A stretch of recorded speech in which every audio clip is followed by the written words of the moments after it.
Hello guys, চলে এসেছি আর খেলার খবর চ্যানেলে বিগ আপডেট নিয়ে। তো চলো বন্ধুরা, খুব গুরুত্বপূর্ণ আপডেট নিয়ে চলে এসেছি। ফুল ভিডিওটা দেখতে থাকো, স্কিপ করবে না। স্কিপ করলে কিন্তু ভিডিওর মধ্যে অনেক কিছু মিস করবে। এবং এই খেলার খবর চ্যানেলে যারা নতুন আছে অবশ্যই খেলার খবর চ্যানেলটা সাবস্ক্রাইব করে পাশে থাকা বেল আইকন ঘন্টাকে ঢং করে বাজিয়ে দাও। বেশি বেশি লাইক এবং কমেন্ট করে দাও, যাতে মোটিভেট হয়ে তোমাদের এই খেলার খবর চ্যানেলে আমি ফার্স্ট আপডেট দিতে পারি।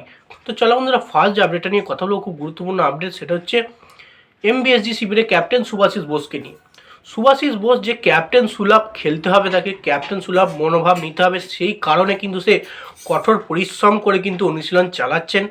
সে বেশ কিছুদিন ছুটিতে ছিল, সে বাবা হয়েছিলেন বলে।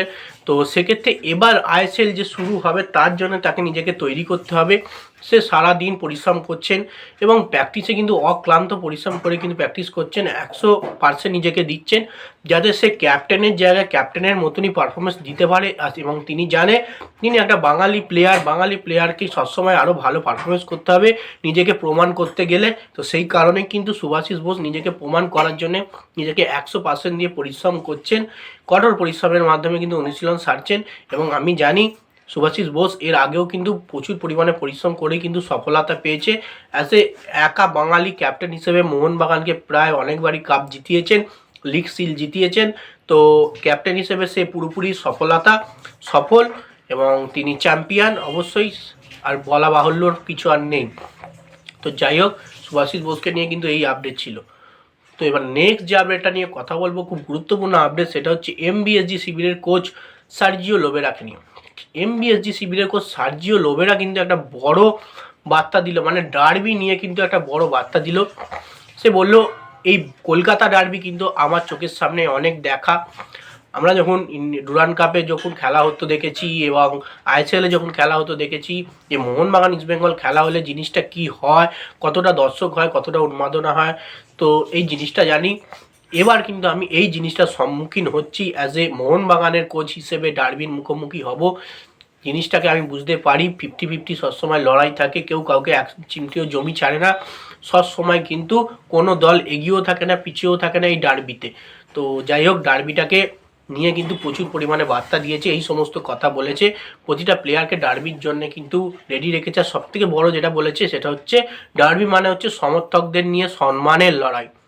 যে দল হারবে তার দলের সমর্থকদের কিন্তু প্রচুর পরিমাণে ট্রোল হতে হয়, সেটাও কিন্তু তিনি জানেন।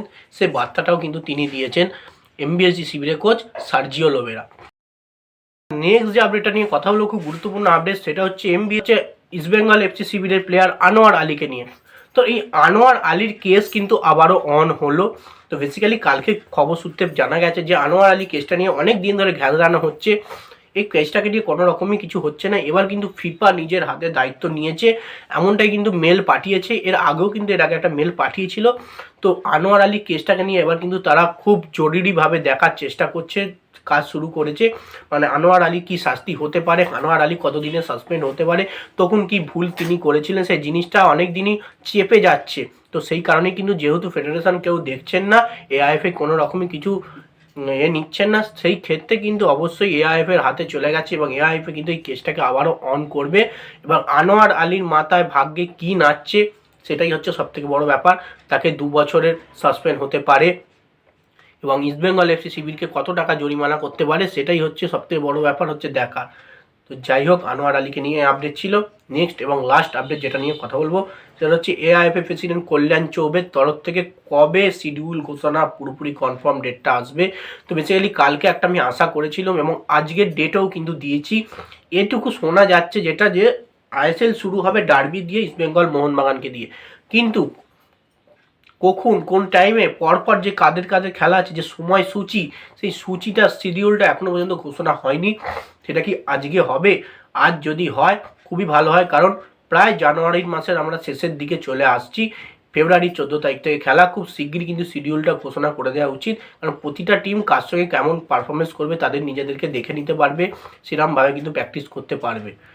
তো যাই হোক, এই আপডেট ছিল। ভিডিওটা যদি ভালো লেগে থাকে লাইক কমেন্ট শেয়ার সাবস্ক্রাইব করে পাশে থাকো। চলো আমাদের বাই, আমার নেক্সট ভিডিও দেখা হচ্ছে, টাটা।